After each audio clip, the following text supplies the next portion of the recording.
Havia mais duas portas no salão, uma dava para a antiga sala de estar e a outra à direita para o gabinete. Detrás da primeira porta chegavam vozes em alemão e de vez em quando em francês. Ali, na antiga sala de estar, por desejo do imperador, estavam reunidas algumas personalidades. Não os membros do Conselho Militar, já que Sua Majestade preferia uma certa indefinição. Personalidades essas de quem o imperador queria saber a opinião relativamente às atuais dificuldades. Não era um conselho de guerra, antes um conselho de eleitos com fins de esclarecimento de certas questões ao imperador pessoalmente. Tinham sido convidados para este semi-conselho o general sueco Armfelt, o general ajudante de campo Volkswagen, Wintzingerode, de quem Napoleão dizia ser súbdito francês foragido, Michaud, Toll, o Conde Stein, que não era militar, e finalmente o próprio Pfull, que, como ouviu dizer o príncipe Andrei, era a chave mestra de todo o assunto. O príncipe Andrei teve a oportunidade de o observar bem porque Pfull chegou um pouco depois dele e eu dirigi-se para a sala de estar para um momento a falar com Tchernychov.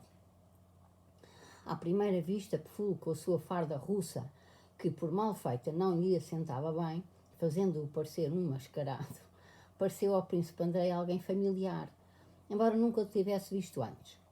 Havia nele algo de Weyrother, de Mack, de Schmidt e de muitos outros generais teóricos militares alemães que o príncipe Andrei vira em 1805. Porém, era o mais típico de todos.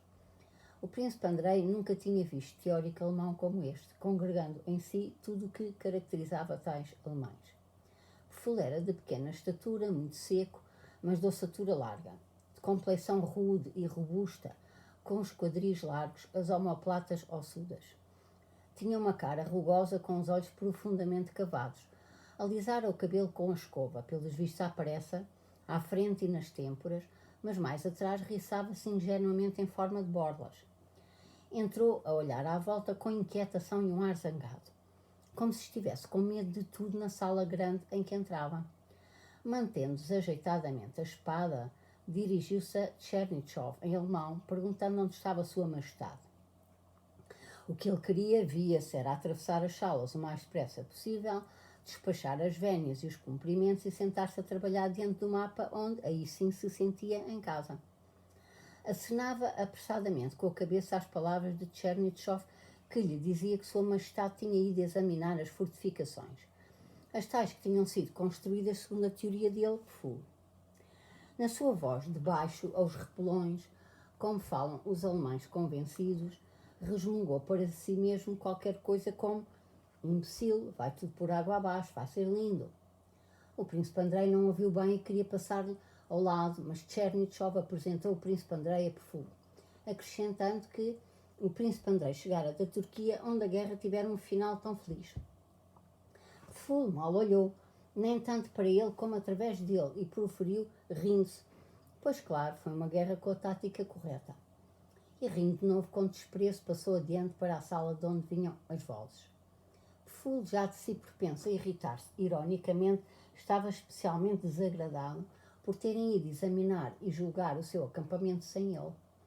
O príncipe Andrei, graças às suas recordações de Austerlitz, pôde traçar mentalmente uma característica clara do homem apenas neste curto encontro com Pfull. Pfull era um daqueles homens irremediavelmente convencidos até o desespero, até o martírio. O tipo de convencido que apenas se encontra entre os alemães, porque apenas os alemães podem ser convencidos com base numa ideia abstrata, com base na ciência, ou seja, no conhecimento ilusório da verdade absoluta. Um francês pode ser convencido, porque se considera possuidor, tanto intelectual como fisicamente, de um encanto insuperável como pessoa, tanto para os homens como para as mulheres. Um inglês é convencido, com o fundamento de que é cidadão do Estado mais bem organizado do mundo e, por isso, como inglês, sabe sempre o que tem de fazer e tem a certeza de que tudo o que faça como inglês é indubitavelmente bem feito. Um italiano é convencido, porque se emociona muito e cai facilmente no esquecimento de si mesmo e dos outros. Um russo é convencido precisamente porque não sabe, nem quer saber nada, porque não acredita que seja possível saber plenamente, seja o que for. O alemão é o pior dos convencidos e o mais firme. o mais repugnante dos convencidos, porque imagina que conhece a verdade com base numa ciência que ele próprio inventou, mas que para ele representa a verdade absoluta. Por certo, assim era Pfull. Ele tinha a ciência, a teoria do movimento oblíquo, deduzida da história das guerras de Frederico o Grande, e tudo aquilo com que tropeçava na história militar mais moderna lhe parecia absurdo, barbárie, embate monstruoso em que de ambos os lados tinham sido cometidos tantos erros que tais guerras nem sequer poderiam ser chamadas guerras, não correspondiam à teoria e não podiam servir de objeto para a ciência. Pfull foi, em 1806, um dos autores do plano de guerra que culminou em Jena e Austerlitz. Mas no desfecho desta guerra ele não descortinou a mínima prova de que a sua teoria era incorreta. Pelo contrário, em seu entender, foram os desvios à sua teoria a causa do malogro, pelo que, com a alegre ironia própria dele, dizia: "Eu bem disse que iria tudo para o diabo." Pfull era um daqueles teóricos que adoram de tal modo a sua teoria que se esquecem do objetivo da teoria, a sua aplicação na prática. No seu amor pela teoria, odiava qualquer prática e não queria saber dela. Até ficava contente com o insucesso, porque um insucesso que provinha do desvio da teoria na prática apenas lhe provava a justeza da sua teoria. Disse algumas palavras ao príncipe Andrei e a Tchernychov sobre a atual guerra, com o ar de pessoa que sabia de antemão que tudo seria péssimo e que nem sequer estava descontente com isso.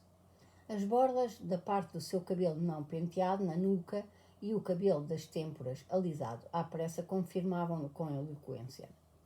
Foi para a outra sala e não tardou a que chegassem de lá os sons da sua voz resmungona e de baixo. 11. O príncipe Andrei mal tivera tempo de ver sair Pfull e já entrava, apressado, o conde Bennigsen, que assinou com a cabeça a Bolkonsky. Sem parar, entrou no gabinete, dando umas ordens quaisquer ao seu ajudante de campo. O imperador estava a chegar e era por isso que Bennigsen viera à frente, apressadamente, para ter tempo de preparar certas coisas e receber sua majestade. Tchernychov e o príncipe Andrei saíram para as escadas da entrada. O imperador, com um ar cansado, apeava-se do cavalo. O marquês Paulucci estava a dizer qualquer coisa ao imperador. Este, com um ar descontente, inclinava a cabeça para ouvir Paulucci, que falava com muito ardor. O imperador, desejando por certo acabar com a conversa, dirigiu-se para a entrada, mas o italiano, corado e emocionado, esquecendo as conveniências, ia atrás dele, continuando a falar. Quanto a quem aconselhou este acampamento, o acampamento de Drissa, dizia Paulucci, enquanto o imperador, subindo a escada, reparou no príncipe Andrei e lhe proscrutou a cara que não estava a conhecer. Quanto a esse, meu senhor, continuava Paulucci com temeridade, como se já não pudesse parar, que aconselhou o campo do Drissa, não vejo alternativa que não seja a Casa Amarela. A Casa Amarela é um manicômio. Ou a Forca. Sem o ouvir até ao fim e como se nem desse atenção às palavras do italiano, o imperador, tendo reconhecido finalmente Bolkonsky, dirigiu-se-lhe afavelmente. Muito prazer em ver-te. Vai à sala onde eles estão reunidos e espera lá por mim. O imperador foi para o gabinete. Atrás dele seguiram o príncipe Piotr Mikhailovich Volkonsky e o barão Stein. Fecharam-se as portas. O príncipe Andrei, aproveitando a autorização de sua majestade, foi com Paulucci, que conhecera ainda na Turquia, para a sala de estar onde se reunia o conselho. O príncipe Piotr Mikhailovich Volkonsky era, de algum modo, o chefe de Estado-Maior do imperador. Volkonsky, entretanto, saiu do gabinete e dispôs em cima da mesa os mapas que trouxe. Depois apresentou aos senhores do conselho as questões de que queria saber a opinião de todos.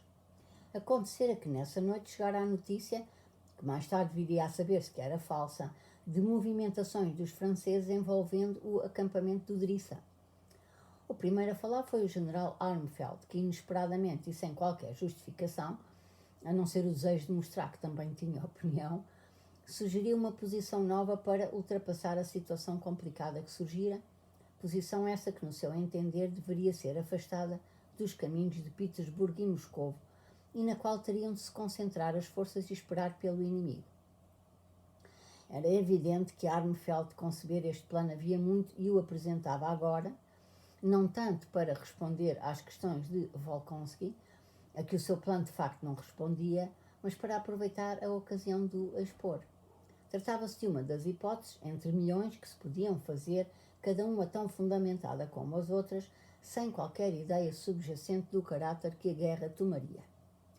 Uns contestavam a sua opinião, outros defendiam-na. O jovem coronel Toll repudiava a opinião do general sueco com mais ardor do que os outros e, no meio da discussão, tirou do bolso lateral um caderno pedindo licença para o ler. Na sua exposição, bastante prolixa, Toll propunha um outro plano de campanha, diametralmente oposto tanto ao de Armfeldt como ao de Pfuel. Paulucci, contradizendo Toll, defendia que avançar e atacar era a única maneira de se evitar a situação indefinida e de sair da armadilha, como ele chamava o acampamento do Drissa. Durante o debate, Pfuel e o seu intérprete, Volkswagen, a sua ponte nas relações com a corte, ficaram calados.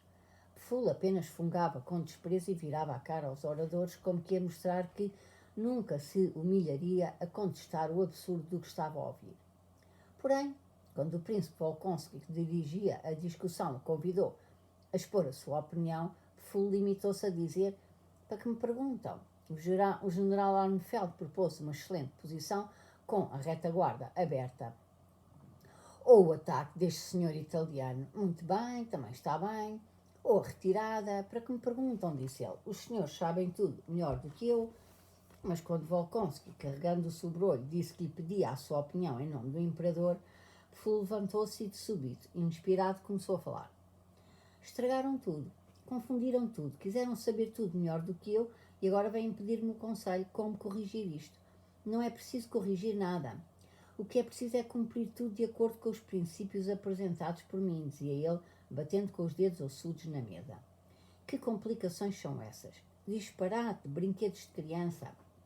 Aproximou-se do mapa e começou a falar rapidamente, espetando o dedo seco no mapa e provando que nenhuma casualidade poderia mudar o caráter racional do acampamento do Drissa, que estava tudo previsto e que, se o inimigo fizesse o envolvimento, seria inevitavelmente rechaçado. Paulucci, que não falava alemão, começou a fazer perguntas em francês. Volkswagen foi em socorro do seu superior, que mal falava francês, mal conseguindo acompanhar Pfuel, que tentava provar rapidamente que tudo, não só o que acontecera, mas o que estava para acontecer, estava previsto no seu plano, e que se agora havia complicações, a causa delas era o cumprimento inexacto do plano.